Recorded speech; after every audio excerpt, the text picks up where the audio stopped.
আমরা Asian football সাপোর্টাররা যে রাত্রির অবধি জেগে জেগে খেলা দেখি, রাত্রির অবধি জেগে জেগে আমরা যে ম্যাচগুলোকে এনজয় করি ফুটবলের, বিশেষ করে ইউরোপিয়ান ফুটবল, আর কালকে যেন সেটা কোথাও গিয়ে সার্থক হয়ে গেছে।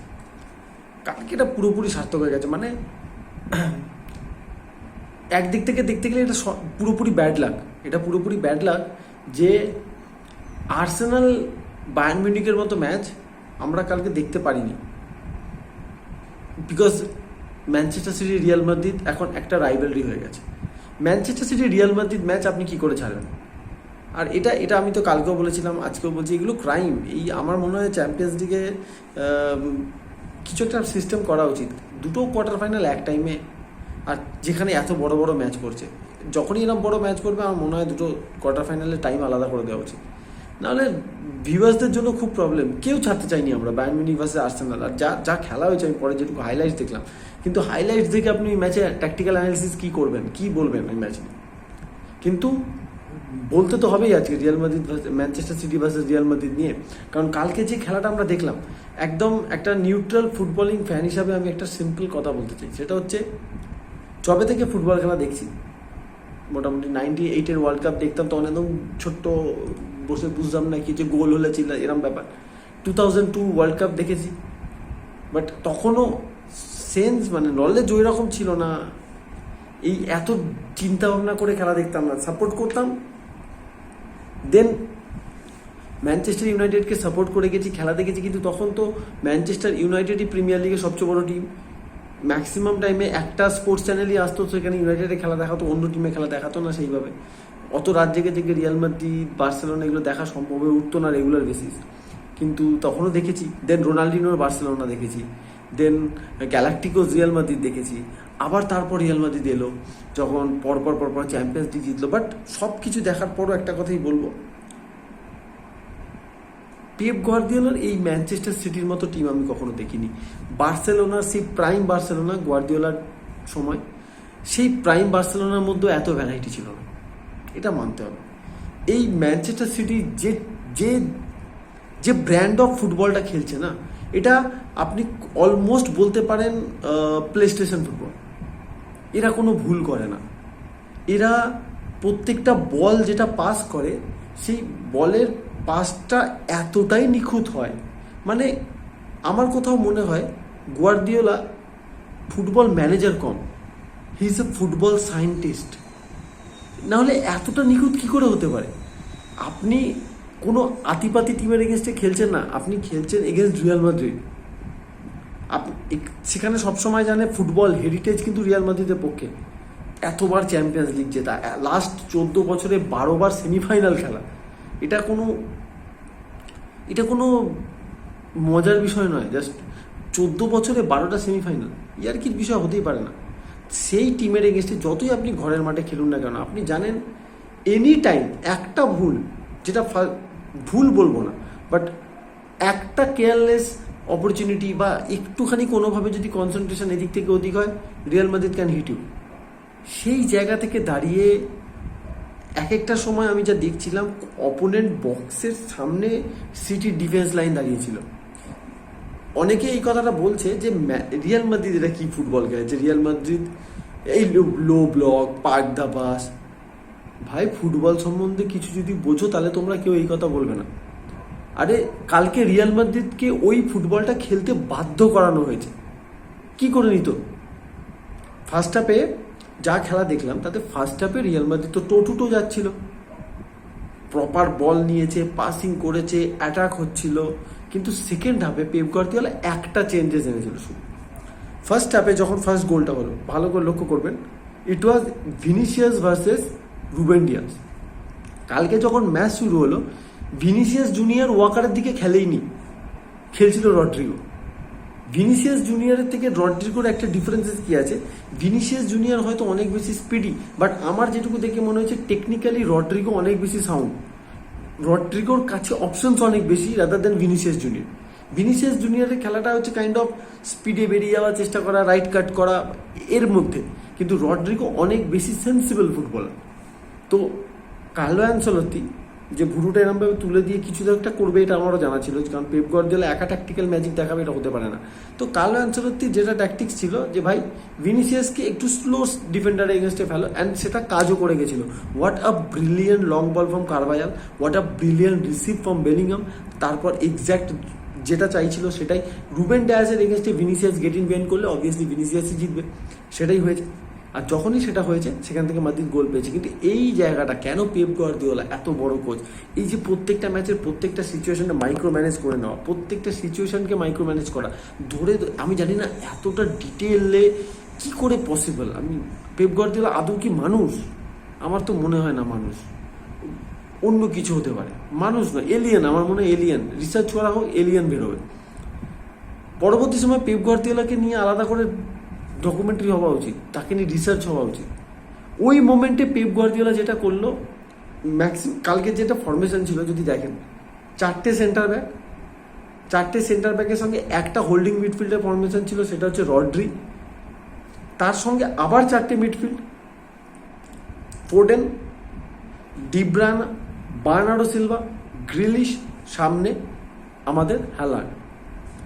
এই যে মিডফিল্ডটা, এটা হওয়ার কারণ কি ছিল? কারণ ইন গেম যখন ম্যানচেস্টার সিটি বল নিয়ে অ্যাটাকে যাচ্ছে, তখন অ্যাকচুয়ালি 3টে সেন্টার ব্যাক হয়ে যাচ্ছিল, আকানজি, ওয়াকার, আকানজি, তার সাথে রুবেন ডিয়াস।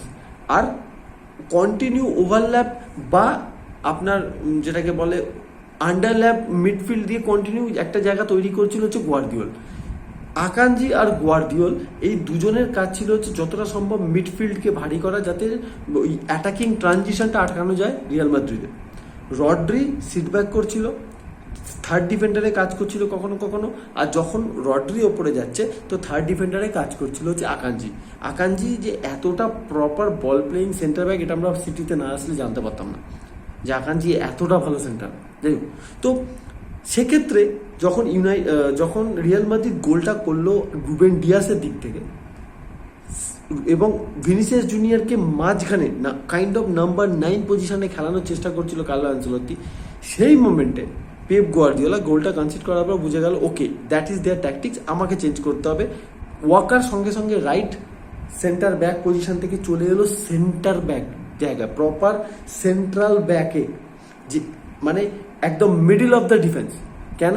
যাতে কোনোভাবেই ভিনিসিয়াস গেট ইন বিহাইন্ড নিতে না পারে। এবং তারপর থেকে ভালো করে লক্ষ্য করে দেখবেন ভিনিসিয়াস গেট ইন বিহাইন্ড নিতে পারেনি। ওয়াকারের এগেনস্টে গেট ইন বিহাইন্ড নেওয়া অত সোজা জিনিস নয়, সবাই পারেন ওটা।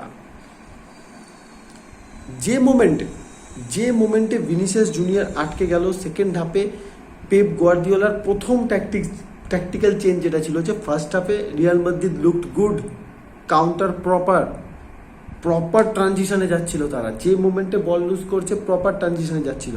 পেপ গার্দিওলা সেকেন্ড হাফে যা ইনস্ট্রাকশন ছিল আমার খেলা থেকে মনে হলো মোর পেশেন্স, বল দেবো না আমরা, we will do everything with the ball.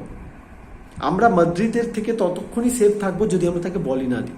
এবং এক্স্যাক্টলি মাদ্রিদকে আমরা যতটা পারবো তাদের বক্সের ভেতরেই রেস্ট্রিক্ট করে রাখবো, কারণ মাদ্রিদ কিন্তু একটা সময় চেষ্টা করছিল প্রেসিংয়ে, বাট পেপ গার্দিওলা বললো ওদেরকে সেটা করতে দেওয়া যাবে না। আর মাদ্রিদ অবভিয়াসলি কার্লো অ্যানচেলত্তিও ক্লেভার, আপনি জানেন আপনি সারাক্ষণ এই টিমটার এগেনস্টে প্রেসিং পারবেন না, you have to play low block কোনো না কোনো সময়তে এসে, এবং সেটা করতে হয়েছে কালকে।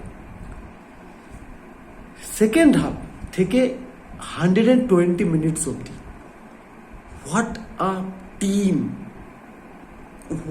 আ টিম ভাই ম্যানচেস্টার সিটি। আমি আজকে রিয়াল মাদ্রিদকে নিয়ে বেশি কিছু বলতে চাইছি না, কারণ কালকের ম্যাচটা অবভিয়াসলি রিয়াল মাদ্রিদ জিতেছে, টাই ব্রেকারে যে কেউ জিততে পারতো, সব মাঝি। বাট কাল পেপ গার্দিওলা ম্যানচেস্টার সিটির যে খেলাটা দেখেছি না, রিয়াল মাদ্রিদ তো অবশ্যই রিয়াল মাদ্রিদকে ক্রেডিট দিতেই হবে, তারা মেন্টালিটি মনস্টারেরই পরিচয় দিয়েছে। ইজি নয় against the team like Manchester city, যার ফরওয়ার্ড লাইন কন্টিনিউ সুইচ করছে নিজেকে, যেখানে ফিল ফোডেন, বার্নার্ডো সিলভা, ডিব্রায়না সবাই উইথ দ্য বল এতটা ভালো, যাদের পাসিং এতটা বেটার, গ্রিলিশ, হ্যালান্ড, যারা কন্টিনিউ নিজেদের জায়গা সুইচ করছে একটার পর একটা প্লেয়ার যখনই। আর সবচেয়ে বড় কথা হচ্ছে ফাইনাল থার্ডে ম্যানচেস্টার সিটির মতো এত পেশেন্সলি বিল্ড আপ করা টিম আমি খুব কম দেখেছি। They take their time, they always take their time, যত পারো বল রাখো, মুভস বানাও, ডিফারেন্ট মুভস বানাও, সেখান থেকে গিয়ে অ্যাটাক করো, ব্রিলিয়ান্ট।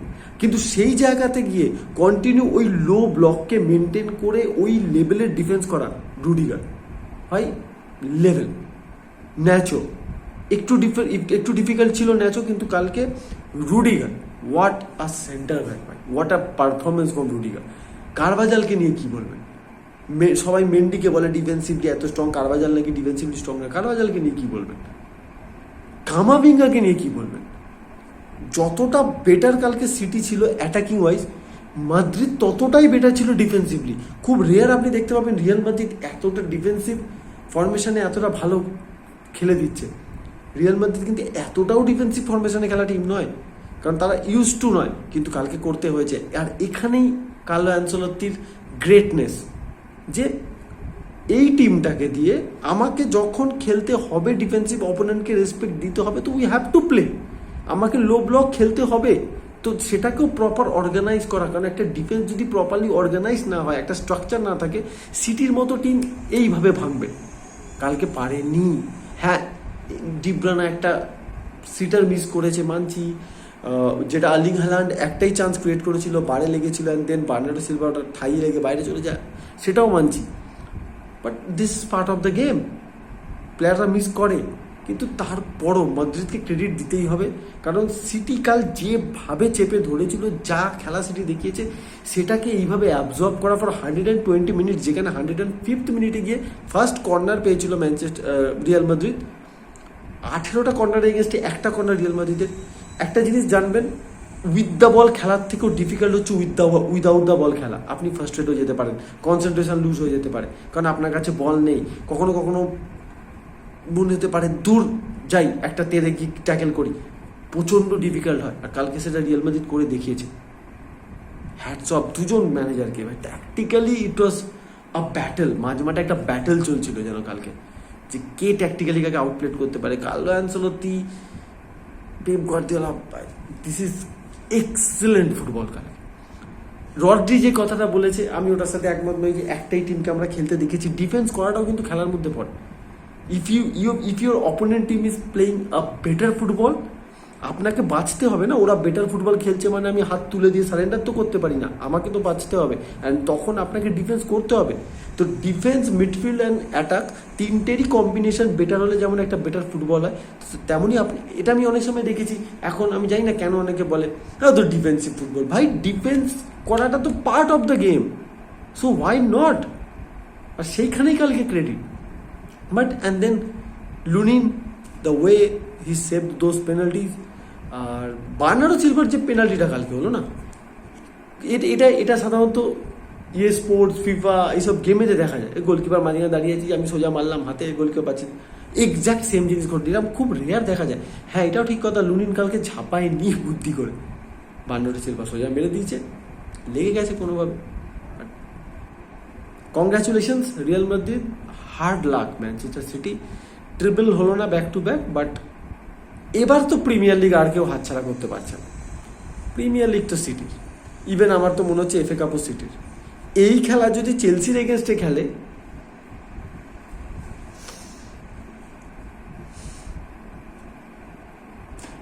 জীবনে কিছু পুণ্যের কাজ করলে তবে ফুটবল ফ্যান হওয়া যায়, আর ফুটবল ফ্যান হলে এই সমস্ত ভালো জিনিস দেখা যায়। তো congratulations to all Real Madrid fans. আর্সেনালও নক আউট হয়ে গেল। প্রিমিয়ার লিগে এই মুহূর্তে প্রিমিয়ার লিগে দুটো টিমই নেই। এদিকে বায়ার্ন মিউনিক আর ডর্টমুন্ড, দুটো জার্মান টিম, একটা ফ্রেঞ্চ আর একটা Spanish. So Bayern Munich versus Real Madrid, ওদিকে ডর্টমুন্ড ভার্সেস পিএসজি। বাট কালকের ম্যাচের হ্যাংওভার এখনও কাটে। চলুন, তো এইটুকুই। সবাই খুব ভালো থাকবেন। পরের ভিডিওতে খুব তাড়াতাড়ি দেখা হচ্ছে। Bye guys.